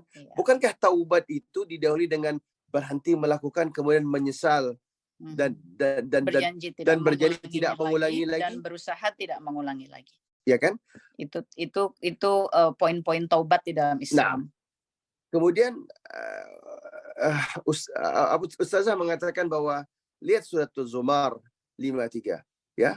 Ini kan Allah mengatakan, A'udzubillahi minasyaitonir rajim, Qul ya ibadiyalladzina asrafu ala anfusihim la taqnatu min rahmatillah, innallaha yaghfiru dzunuban jami'an. Innahu huwal ghafurur rahim. Ini ayat yang paling optimis. Masya Allah. The most optimistic verse in the whole entire Quran. Allah mengatakan, wahai hamba-hambaku yang telah melampaui batas, jangan pernah putus asa atas rahmat Allah. Innallaha yaghfiru dzunuban jami'an. Allah itu mengampuni seluruh dosa, seluruh kesalahan. Innahu huwal ghafurur rahim. Allah itulah, indeed He is Allah, the most forgiving, the most merciful. Maha pengampun, maha penyayang. Jadi dosa yang manapun Bunda, Allah ampuni. Allah ampuni asalkan kita ikuti tatanannya, yaitu dengan bertaubat. Soal bertaubat mungkin karena keterbatasan waktu ya, bisa dilihat di surah Furqan ayat ke-68, 69, 70, 71. Di situ Allah Ta'ala menegaskan, menuntun kita bahwa semua dosa itu Allah ampuni. Asalkan kita betul-betul bertaubat, dan taubat yang betul-betul itu yang seperti apa? Yaitu taubat yang mengembalikan kita kepada iman yang kuat kepada Allah Ta'ala dan terus beramal salih. Nah, terus beramal salih. Dan itulah yang Allah sebut sebagai sebenar-benarnya taubat. Allah akan ampuni, bahkan di situ disebut tentang dosa menyekutukan Allah, berzina, membunuh. Allah akan ganti keburukan itu dengan kebaikan asalkan kita betul-betul melaksanakan taubat kepada Allah Ta'ala. Karena tadi fokus pertanyaannya bagaimana bertaubat, bagaimana mendapat ampunan Allah, ya ini poin-poin yang bisa kami sampaikan. Tentu seperti yang Syekh sampaikan bahwa selanjutnya kita berjuang semampu daya upaya kita untuk tidak mengulangi lagi kesalahan yang pernah ya, kita lakukan dan sudah kita sadari di atas ilmu yang Allah berikan kepada kita hari ini. Nah, semoga suamiku juga memaafkan aku.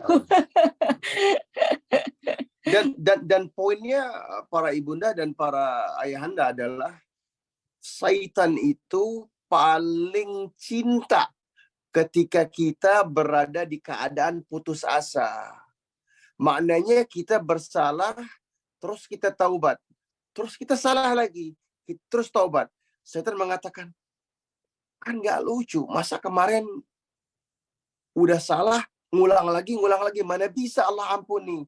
Nah, disinilah poin pentingnya akidah Ahlus Sunnah wal Jamaah adalah 1000 kali pun kita jatuh ke lubang yang sama, Allah akan terus ampunkan.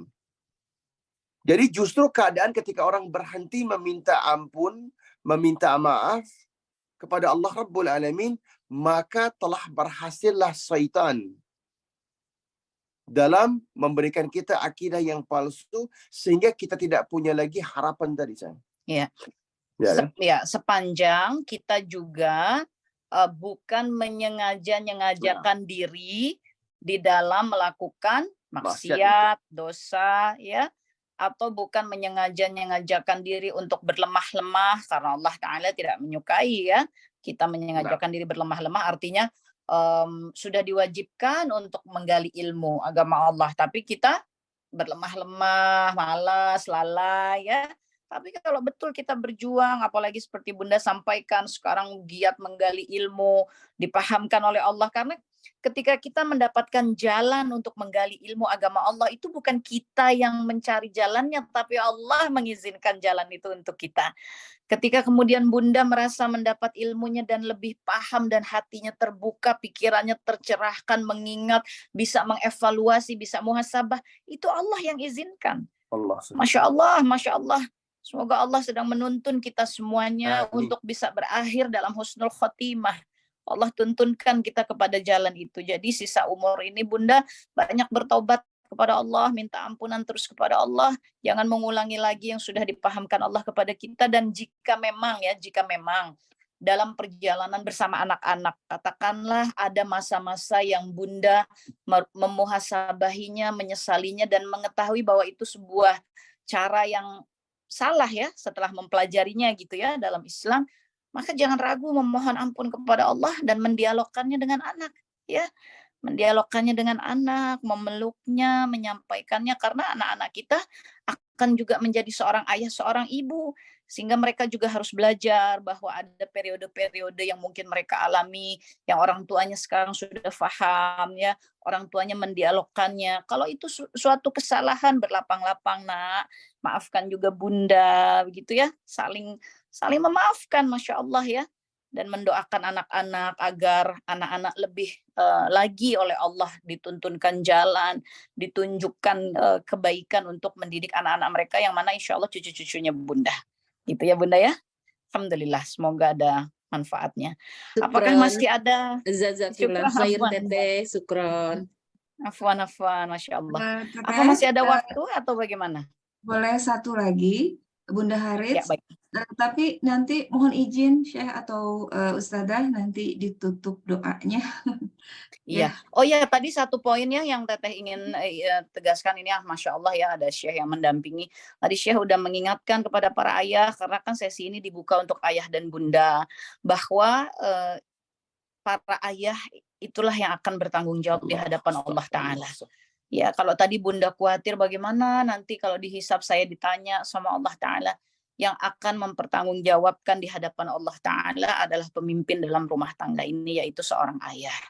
Seorang ayah, seorang suami itu akan harus mempertanggungjawabkan seluruh keadaan istrinya di hadapan Allah Ta'ala. Ya. Maka pantas, ya, para ibunda, kalau Allah dan Nabi-Nya SAW menyuruh ketaatan para istri-istri kepada suami-suami itu suatu syarat mutlak. Maka besar harapan kami dari akhir sesi ini, yang tadinya taat lebih taat, yang tadinya kurang menjadi taat, yang belum paham ketaatan pahami ketaatan. Itulah bentuk surga ataupun nerakanya seorang wanita. Ya, karena suami kita ini akan ditanya oleh Allah seluruhnya tentang apa yang dilakukan, diperbuat, dikatakan ya oleh istrinya, anak-anaknya. Tapi kita tidak ditanya, kita tidak diperintahkan Allah untuk bertanggung jawab atas apa yang diperbuat suami kita. Oleh karenanya, jika Allah izinkan kita mendapati suami yang insya Allah berada di jalan Allah, ya tidak menyalahi ketentuan dari agama Allah ini, maka kita berjuang ya untuk mentaatinya agar dimudahkan juga hisabnya di hari akhir dan hisab kita. Nah, kita dihisabnya kan tentang ketaatan itu. Ya, semoga kita. Jadi taat ini bukan patuh ya Bunda, bukan nurut ya Bunda, bukan manut, taat. Taat ini without questions, nggak lagi disoal gitu, nggak lagi dibantah. Jadi seluruh yang suami-suami Bunda inginkan, jawabannya, iya Mas, iya Bang, iya Pak, iya Kang, sekarang insya Allah. Sepanjang itu semua tidak menyalahi sepanjang syariat, tidak bertentangan dengan syariat. La ta'ata li makhluqin fi maksiatil khaliq ya. Jadi tidak ada taatnya kita kepada manusia yang membolehkan kita bermaksiat kepada Allah. Gambaran gampangnya Bunda, satu helai rambut ibunda itu keluar dengan sengaja sang suami tidak benarkan, tanggung jawab dia. Sedalam itu. Juga perbuatan-perbuatan kita walaupun bukan di samping suami, walaupun bukan bersama suami, tapi suami. Jadi kalau ada ibu-ibu yang ya Anda yakin di dalam kajian ini nggak ada yang demikian. Tapi mungkin di luar sana ada yang mungkin temannya ngegosip, ya gibah dan segala macam. Itu suami juga bertanggung jawab dalam didikan kita. Karena terbukti ketika suami itu mengambil peran, mengambil berat urusan-urusan ini, maka dia juga menghasilkan produk terbaik, itu istri-istrinya. Nah, jadi harapan kami para suami, dan ini Allah yang perintahkan bahwa istri-istri juga mentaati suami-suami dengan benar, dengan hak. Dan tentunya setelah sang istri memberikan ketaatan, suami-suami tambah sayang, tambah memberikan perhatian dan atensi kepada istri-istri insya Allah. Jadi buat ayahanda-ayahanda yang Allah telah berikan istri-istri yang taat, jangan kecewakan ketaatan istri-istri daripada ayahanda-ayahanda di sana. Karena tidak semua orang Allah berikan rezeki istri yang taat tadi. Sebagian kami para suami Allah berikan ujian di situ. Subhanallah. Maka orang-orang yang jauh lebih baik dari kita, lebih bertakwa pada Allah, Allah berikan ujiannya istri-istri yang nggak taat. Subhanallah. Ada Nabi Nuh alaihi salam ya. Baik. Ya, silahkan pertanyaan yang terakhir. Ini manajemen waktu ini ya, waktunya. Ya, Assalamualaikum Teteh, Assalamualaikum Syekh. Saya mau bertanya singkat menyikapi fenomena yang sekarang.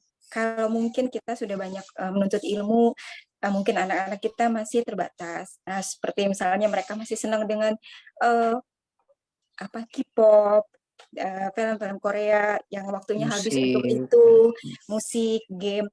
Gimana cara kita mengingatkan mereka untuk sabar, untuk kadang-kadang sholatnya juga karena waktunya untuk itu, gimana sikap terbaik kita sebagai orang tua untuk mengingatkan anak-anak.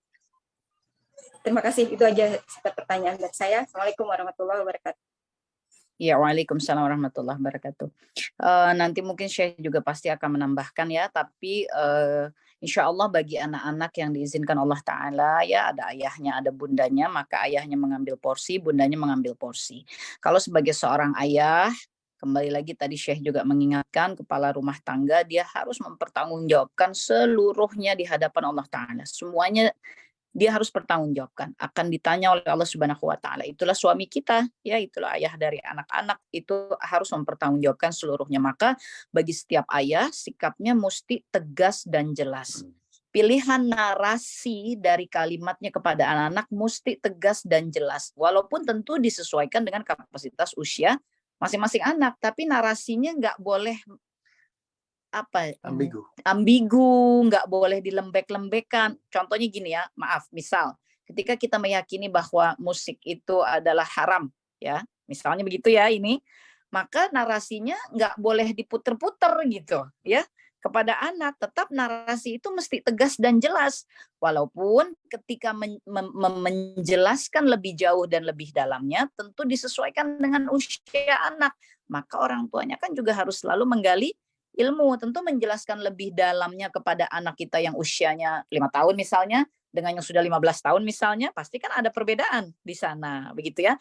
Tapi bagi para ayah, ini dari Teteh ya, sebagai ibu ya hari ini, dan insya Allah nanti Syekh juga menambahkan dari sisi seorang ayah kepada ibu gitu ya, seorang suami kepada istri, para ayah narasinya harus jelas. Ayah itu harus mengambil posisi yang tegasnya, yang kuatnya gitu, karakternya mesti kuat gitu di hadapan anak-anak ketika harus mendidik mereka tentang mana yang hak, mana yang batil, mana yang halal, mana yang haram ya.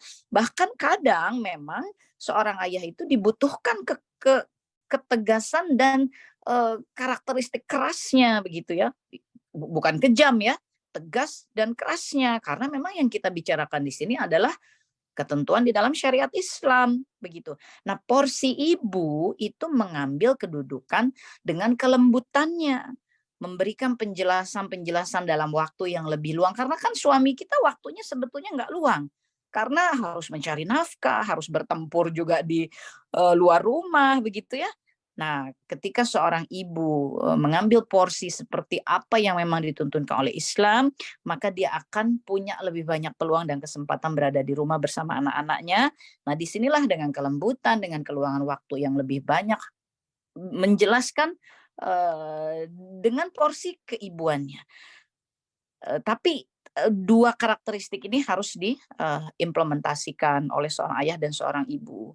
Kalau soal bagaimana film, musik, gadget, game, sosial media yang sekarang mengepung anak-anak kita, mungkin Syekh juga ada pandangan ini yang akan disampaikan. Nah, beliaunya kan tadi menanyakan itu. Tapi bismillah, iya kalau Anda mungkin bahasanya tadi ya, untuk tidak bosan-bosan, untuk cerewet gitu ya. Ini kan kadang ada sebagian ayah kan diem aja, pulang ke rumah dia cuman pikirin capeknya anaknya ngapain juga dia.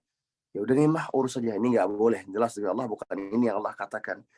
13-14 dialog ya, conversation dialog ya di dalam Quran itu 11-nya antara ayah dan anak dalam Quran. Ya. Kenapa demikian? Nah, kan itu ada alasan, nggak mungkin Allah berikan itu. Mayoritas dari seluruh dialog itu 80% itu antara ayah dengan anak. Ini menunjukkan bahwa kita, kalau kita benar-benar concern, benar-benar mengambil berat, mengambil ini sebagai suatu pelajaran besar dan benar-benar berhati-hati akan tempat anak-anak kita. Kan nggak ada dong seorang ayah yang ingin anak-anaknya menjadi bahan bakar jahanam. Tadi Umi mengatakan bahwa tidak boleh ambigu, jelaskan kepada anak-anak kita bahwa gini loh, ini kayak orang yang pengen berhenti merokok, masih punya pandangan rokok itu makruh. Maka sampai mati dia tidak akan pernah meninggalkan rokok itu demi Allah. Tapi ketika dia paham itu haram, and wallahal adim itu haram, tidak ada satu majelis ulama di dunia ini pun yang mengatakan foto rokok itu makruh. Enggak MUI, enggak Jakim, enggak di mana-mana, semua mengatakan dia haram. Maka para ayah-ayah juga cepat meninggalkan rokok. Benar-benar. Tetapi kalau dia masih merasa enggak, ini makruh, maka dia akan wafat dengan masih merokok mungkin. Wallahu a'lam. Semoga Allah berikan dia hidayah. Sama kalau kita bicara K-pop ya, kita bicara musik. Kita jelaskan. Dan kayak tadi kan Umi Khadijah mengatakan bahwa kita dikepung, siapa di antara kita yang tidak terlintas dengan musik, dengan K-pop? Mas terlintas kemanapun kita berjalan. Tapi jangan, kita jelaskan. Musik, I wanna hear, kita tolong ganti. Terus kan kita ngomongin, terus. Mungkin itu satu hari 10-20 kali kan. Apakah mungkin seorang ibu kuat kalau sendiri? Kan enggak, dia butuh sang kepala sekolah, sang penanggung jawab, sang ayah, benteng terakhir dan pertama kan gitu, untuk relay yang sama, untuk nggak malas nah ayah ini. Isu kami di antara para laki-laki yang menjadi ayah-ayah ini, masih banyak yang bahasanya gini loh. Kami menyerahkan dengan penuh kepada ibunda, kepada istri-istri. Memang kadang-kalanya saat kita safar, saat kita kerja, ya memang sang ibu lah yang bertanggung jawab. Tapi tolong dibantu kan gitu ya. Kan nggak mungkin istri kita saat pulang mengatakan, ya Pak, Abi, gitu kan. Ini si Anu begini. Terus kita bilang, udah, Umi aja yang urus semua. Nggak akan keurus, ya kan? Pasti pegel, pasti capek, pasti butuh bantuan dan ketegasan sang ayah.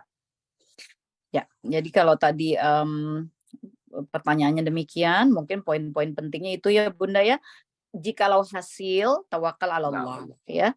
Karena mungkin ada juga yang suka bertanya kepada Teteh, iya Teh udah diingetin, udah dijelasin, udah didampingin, tapi tetap aja, maka tawakal ala Allah. Karena setiap kita pasti ada ujiannya dari Allah Ta'ala. Bersabar dalam ujian. Kalau ujiannya memang anak-anak yang astagfirullah ya, sedang terkepung oleh kesukaannya dengan musik tertentu, dengan tampilan-tampilan yang ibunya tahu bahwa itu tidak islami, tapi anaknya lagi terjebak kesukaan. Maka tadi sang ayah mesti mengambil peran, ketegasan, lalu kedua orang tua pilihan narasi yang disampaikan ketika berbicara kepada anak itu harus clear ya, jangan ambigu, jangan tidak jelas. Kalau ayah atau ibunya ada merasa belum paham tentang dasar-dasar dalilnya misalnya untuk menyampaikan, maka cepat akses guru-guru gitu ya, cepat akses supaya betul-betul bisa melakukan repetensi. Jadi diulang lagi ke anak dengan disesuaikan kepada usia mereka. Tapi jangan putus di tengah jalan gitu ya, dan tunjukkan mereka alternatifnya nih. Gini loh Mi, ketika Allah mengharamkan suatu hal, pasti Allah sediakan 1000 yang lain yang halal. Ya. Nah, sekarang begini, Afwan ya, Umi ya. Ini waktu udah maghrib di Oke. Udah maghrib ya? Udah nih, ada yang ada yang mau tambah. Bukan, jadi menumbuhkan kecintaan itu begini loh, bahwa kita jangan sampai waqala Nabi SAW man tasyabbahu biqaumin fahuwa minhum. Kata Nabi SAW dalam hadis yang sahih, barang siapa yang mengikuti, mencontoh suatu kaum, maka dia menjadi bagian dari mereka. Kita akan katakan, nah, ini apa yang di K-pop ini? Mereka kafir, nah, mereka kufar. Nggak ada yang pantas. Suatu amalan apapun yang kita lihat, apa yang menjadikan kebaikan dari situ, nah. Ingin seperti itu, mereka membuka aurat mereka. Mohon maaf, yang laki-lakinya klimis dengan tidak paham sunnah. Bahasa kita ini kan kebancian, nak. Dengan gaya yang flamboyan, bahasa kita ini apa, dengan ya, tunjukkan mereka, lihat laki-laki sejati itu sebagaimana, nak. Lihat bagaimana sang jenderalnya Nabi SAW, Khalid bin Walid, Talha bin Ubaidillah radhiyallahu anhu, dan yang lain. Tampilnya gimana, nak? Lihat bagaimana laki-laki gagah itu berjalan di atas bumi. Nggak gitu, nak. Bagaimana wanita-wanita salihah. Nah, ya. Bukan hanya laki-lakinya ya, tapi kita memberi contoh. Kita katakan pada anak laki-laki kita, wah, mah itu cakep yang cocok Korea. Nah, wanita yang cantik itu pasti mampu menahan agar auratnya tidak dilihat oleh laki-laki ajnabi. Itu bukan cantik, nak. Mohon maaf.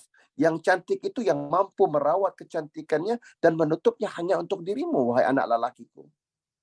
Tanamkan yang demikian, insya Allah. Buat kita semua ya, buat kita yang udah tua ini pun, kita mesti terkadang perlu ingat, ya Allah. Karena fitnah itu datang buat kita juga, Mi. Iya, dan untuk para orang tuanya, ini juga sering ada ya, disampaikan oleh guru-guru sesama ustaz-ustazah yang mengajar secara rutin sehari-hari gitu ya, di lembaga-lembaga pendidikan. Di sekolah misalnya diterapkan satu sistem pendidikan Islami, tapi di rumahnya enggak. Nah, ini jangan sampai juga demikian gitu ya, karena karakteristik seorang anak, akhlak seorang anak itu bermulanya kan bukan di sekolah, tapi kan di rumahnya ya. Semisal kalau di sekolahnya dibatasi, misalnya kalau di Indo ya, di Indonesia kan dibatasi tidak boleh pegang handphone, misalnya selama jam pelajaran handphone dipegang oleh guru-guru misalnya gitu ya.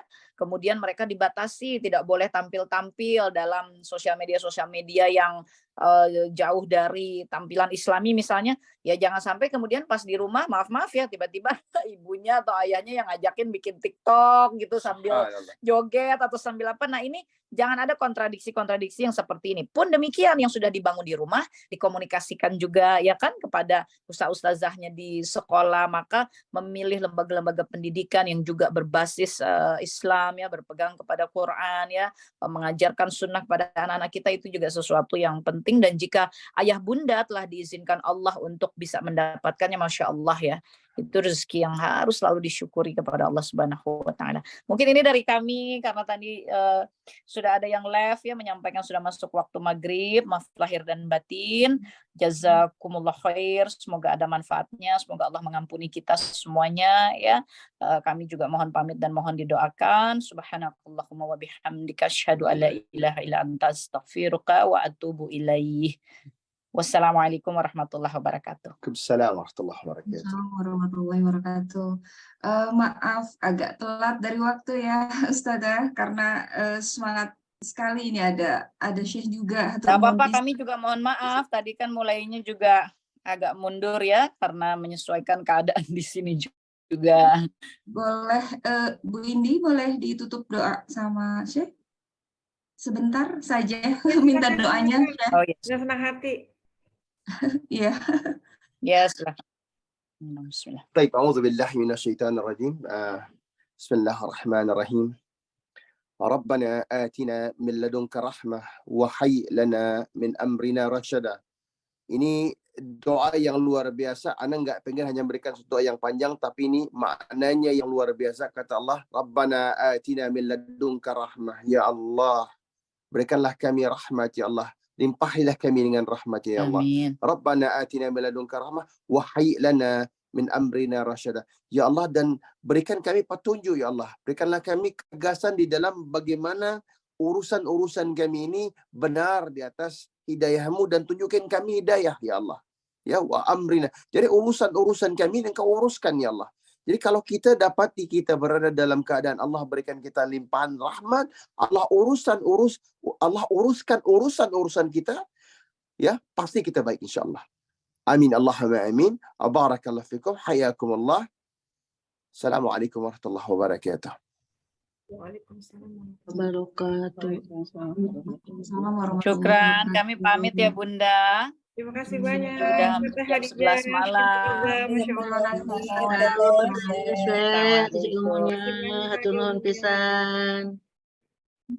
Sawang Suna. Assalamualaikum. Waalaikumsalam warahmatullahi wabarakatuh. Saya tutup dulu Bunda ya sebentar. Enggak, mangga Teh. Alhamdulillah, segala puji bagi Allah yang Maha Pemurah lagi Maha Penyayang. Dengan kita telah mencapai akhir dari kajian online ini.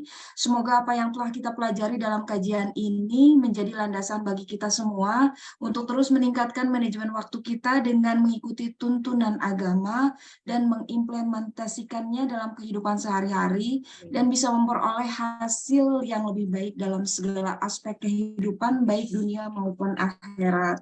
Amin. Terima kasih kepada seluruh hadirin yang telah berkesempatan hadir dalam kajian online ini. Mohon maaf jika ada kekurangan. Insya Allah kajian online ini akan dilakukan setiap sebulan sekali, insya Allah. Semoga Allah mudahkan dan lancarkan niat baik ini. Sampai jumpa di kajian online kita bulan depan ya Ayah Bunda. Hatur nuhun. Masya Allah, alhamdulillah. Assalamualaikum. Waalaikumsalam warahmatullahi wabarakatuh. Mudah-mudahan semuanya izin udah pada live ya, padahal foto dulu. Yang bersisa boleh nggak coba di itu dulu berkumpul sebentar, sebentar. Kita jadikan ini dulu. Sebentar, ini kok nggak bisa di ini ya? Sebentar. Oke. Bentar ya. Nggak bisa di ini, nggak bisa di view. Oh, udah. Oke. Yuk, bismillahirrahmanirrahim. Bismillah, kita foto bareng-bareng ya. Ouch, ini kenapa kebuka? Aduh, sebentar. 1, 2. Oke. Terima kasih banyak. Assalamualaikum warahmatullahi wabarakatuh. Waalaikumsalam. Atur nuhun. Hatur nuhun semuanya. Nuhun. Semuanya, PGP yang bertugas. Bu Kak Nina, Indi, hatur Kak Linda, nuhun. Isami Bu semuanya. Irna, hatur nuhun. Sami-sami. Kak Dewan, dia Bulan juga udah berikutnya hadir. ya, Bun. Alhamdulillah, Masya Allah. Iya, Dede hatur nuhun. makasih. Assalamualaikum.